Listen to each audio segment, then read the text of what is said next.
Cuando se cumplieron los días de la purificación según la ley de Moisés, los padres de Jesús lo llevaron a Jerusalén para presentarlo al Señor, de acuerdo con lo escrito en la ley del Señor. Todo varón primogénito será consagrado al Señor, y para entregar la oblación, como dice la ley del Señor, un par de tórtolas o 2 pichones. Había entonces en Jerusalén un hombre llamado Simeón, hombre justo y piadoso, que aguardaba el consuelo de Israel, y el Espíritu Santo estaba con él. Le había sido revelado por el Espíritu Santo que no vería la muerte antes de ver al Mesías del Señor. Impulsado por el Espíritu, fue al templo. Y cuando entraban con el niño Jesús, sus padres, para cumplir con él lo acostumbrado según la ley, Simeón lo tomó en brazos y bendijo a Dios diciendo: Ahora, Señor, según tu promesa, puedes dejar a tu siervo irse en paz, porque mis ojos han visto a tu Salvador, a quien has presentado ante todos los pueblos, luz para alumbrar a las naciones y gloria de tu pueblo Israel. Su padre y su madre estaban admirados por lo que se decía del niño.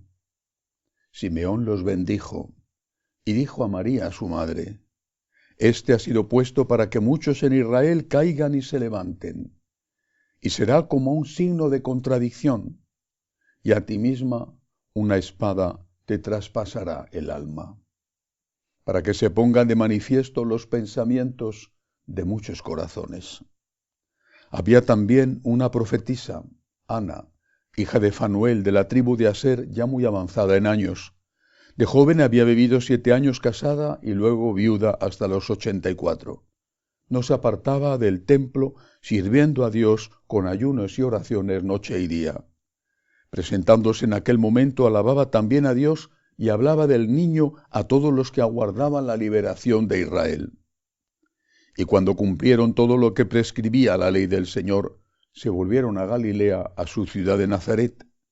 El niño, por su parte, iba creciendo y robusteciéndose, lleno de sabiduría, y la gracia de Dios estaba con él. Palabra del Señor. Gloria a ti, Señor Jesús. Esta escena de la presentación del niño Jesús en el templo y la purificación de la Santísima Virgen María era o podía haber sido un momento normal dentro de la vida de una familia piadosa judía. Estaban cumpliendo un precepto que marcaba su religión. Y sin embargo, aquella presencia inesperada del anciano Simeón fue, por un lado, sorprendente y agradable. Decía cosas gratas al oído, hablaba, rezaba a Dios dándole gracias porque había tenido la oportunidad de conocer al Mesías apenas recién nacido. Pero dentro de aquel ambiente festivo se introduce una sorpresa dolorosa. Era como si en un estanque plácido de repente cayera una piedra que lo alborotaba, o como si un día de sol maravilloso se viera truncado por una nube inesperada, una nube oscura que hacía que todo se volviera gris y difícil. Simeón, que ha dado las gracias a Dios, que ha presentado a Jesús como el Mesías y que ha dicho que llevaba toda la vida esperando ese momento, dice, habla de Jesús, pero habla a los padres. Este, se refiere a Jesús, ha sido puesto para que muchos en Israel caigan y se levanten, y será como un signo de contradicción, para que se pongan de manifiesto los pensamientos de muchos corazones. Dice otra cosa más, ahora la comentaré, pero quiero fijarme en esto. Cristo, signo de contradicción, para que se pongan de manifiesto lo que hay dentro. ¿Cuándo se pone de manifiesto lo que hay dentro? Cuando las circunstancias lo permiten. El que es hipócrita, el que oculta lo que tiene en su corazón, el que aparenta ser lo que no es, ¿cuándo demuestra lo que de verdad es? Cuando las circunstancias cambian y mostrarse como es ya no le supone un riesgo, un perjuicio, una crítica o no le impide seguir en la carrera, subir en su ascenso del que sea, incluido la Iglesia. ¿Y esto es bueno o esto es malo? ¿Es bueno que salga a la luz la basura que estaba escondida? Es doloroso, muy doloroso, sorprendente, doloroso, escandaloso, pero yo creo que es bueno. Con eso no quito valor al sufrimiento que provoca, yo creo que es bueno. ¿Por qué?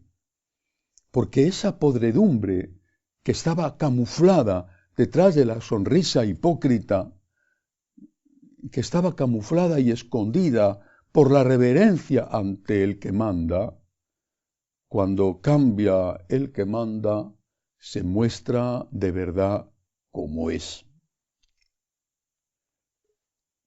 Cuando en la Inglaterra de Enrique VIII, por decisión del rey, se rompió con la Iglesia Católica, y fue porque el rey quería la nulidad de su matrimonio para poder casarse con una de sus concubinas, Ana Bolena.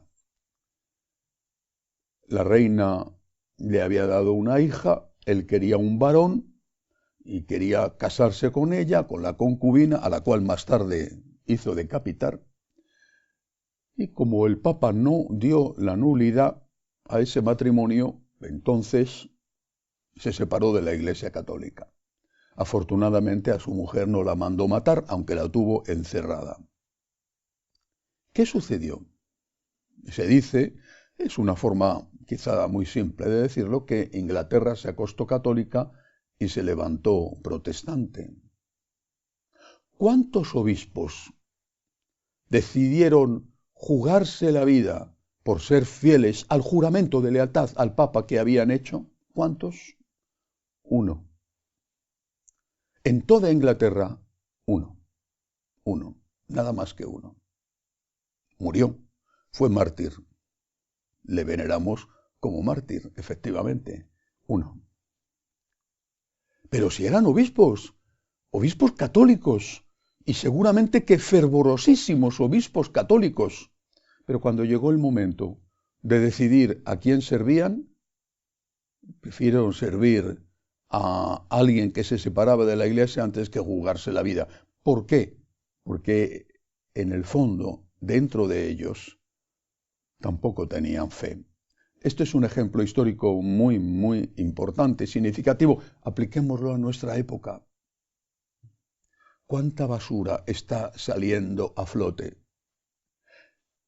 Los sacerdotes que dicen ahora una cosa y que no se hubieran atrevido a decirlo con Benedicto XVI o con San Juan Pablo II, o que hacen ahora una cosa y los obispos que fueron nombrados por aquellos y que hacen ahora una cosa totalmente distinta a la de entonces, ¿han cambiado de opinión?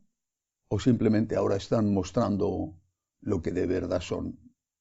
Esto es doloroso, es escandaloso, es triste, pero esto es positivo, porque ahora conocemos lo que hay en el fondo de los corazones. Y esto justamente es lo que dice el anciano Simeón. Vuelvo a leer. Este ha sido puesto para que muchos en Israel caigan y se levanten. Será como un signo de contradicción para que se pongan de manifiesto los pensamientos de muchos corazones. Vivimos en un tiempo en el cual hay que poner de manifiesto honestamente lo que hay en el corazón, aunque eso nos suponga, como a Santo Tomás Moro o como al obispo Fischer, que nos corten la cabeza. Dios quiera que no ocurra, sinceramente. Pero el anciano Simeón dice otra cosa también. En medio de esta frase, intercalada, le dice algo y esto se lo dirige a la Santísima Virgen. Esa es la piedra que cae en medio del lago del estanque plácido y que lo alborota. La nube que oscurece el sol en un día radiante. A ti, le dice a la Virgen, a ti misma, una espada te traspasará el alma. Y se cumplió. No sé cuántas veces se cumplió, porque me imagino que fueron varias veces, pero desde luego la definitiva fue el Viernes Santo. Una espada te traspasará el alma. ¿Qué hizo la Virgen? Ante esta profecía, suponiendo que le diera crédito, seguramente sí, porque en su interior el Espíritu Santo, que había provocado esa profecía en Simeón, en su interior el Espíritu Santo le dijo, esto es verdad. ¿Qué hizo la Virgen? ¿Salir corriendo? ¿Dejar al niño allí abandonado y decir, no quiero líos, no quiero problemas, no quiero sufrimientos? O más bien apretó a su niño contra su pecho y le dijo, mientras tú tengas una madre, no te faltará alguien que esté dispuesta a amarte y a dar la vida por ti. Y lo hizo, y lo hizo. ¿Y nosotros qué haremos? ¿Qué haremos? Si la espada que atraviesa el corazón de María al verle crucificado atraviesa también nuestro corazón, ¿qué haremos? ¿Decirle a Jesús, búscate a otro? O decirle a Jesús, has tenido a tu madre y has tenido a San Juan Evangelista, al lado de tu madre. Aquí quiero estar yo también, con ella y con él. Aquí quiero estar yo también. Leía el otro día un artículo que me impresionó de un periodista italiano, Valli. Decía en el artículo, ahora el debate es si hay que irse o no irse de la iglesia ante toda esta confusión. Y decía este articulista, decía, hoy quizá nos encontramos como en Viernes Santo, contemplando a Cristo crucificado, que está desfigurado, le han torturado. Es, como decía el profeta, es un varón de dolores, acostumbrado al sufrimiento. Su rostro ya no parece un rostro humano. Sus heridas nos están curando, su sangre nos está salvando, pero no es atrayente. San Pedro, Santiago, todos los apóstoles que habían estado justo antes a su lado, todos huyeron, porque ya no era el Dios triunfador, el Dios de los milagros, el Dios poderoso. Ahora era el crucificado, el torturado. Era imposible desde un punto de vista humano reconocer en ese guiñapo que moría en la cruz, reconocer al más hermoso de los hijos de los hombres que había andado sobre el lago, que había calmado la tempestad, que había multiplicado los panes y los peces, que había curado y resucitado a decenas de enfermos y de muertos. Era difícil, y no le reconocieron y se marcharon. María y Juan estuvieron al pie de la cruz. En aquel rostro desfigurado, en aquel hombre torturado, en aquel varón de dolores, sin aspecto atrayente, seguían viendo al Dios verdadero, seguían viendo a Cristo que más tarde había de resucitar, pero que seguía siendo el Hijo de Dios en ese momento de la cruz. Y eso es lo que tenemos que hacer nosotros, seguir viendo a Cristo en esta iglesia sufriente, en esta iglesia que es como el Cristo de la cruz, el Cristo desfigurado. el Cristo irreconocible. No es el Cristo hermoso, atractivo, poderoso, ante el cual teníamos la certeza de estar delante del Hijo de Dios.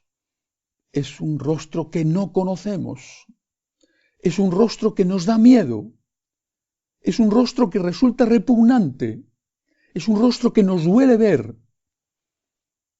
Pero ahí estaba María y ahí estaba San Juan. La espada de dolor atravesó su alma, como le había profetizado Simeón. Y ella se dejó atravesar y no salió huyendo, porque entendió que esa espada atravesaba a su hijo y que ella no quería estar en otro sitio más que al lado de su hijo, compartiendo con él esa espada. Y entendió que era justo en ese momento, cuando el varón de dolores estaba siendo torturado y asesinado, cuando su hijo la necesitaba. Así nosotros ahora con la Iglesia. Así nosotros, al lado de Cristo crucificado, en una Iglesia que a veces nos duele tanto, pero ahí estamos, como María, como San Juan, compartiendo la cruz de Cristo, compartiendo su dolor, como María y con María, permitiendo que también a nosotros la espada nos traspase el corazón, pero sin marcharnos de la cruz. Que así sea.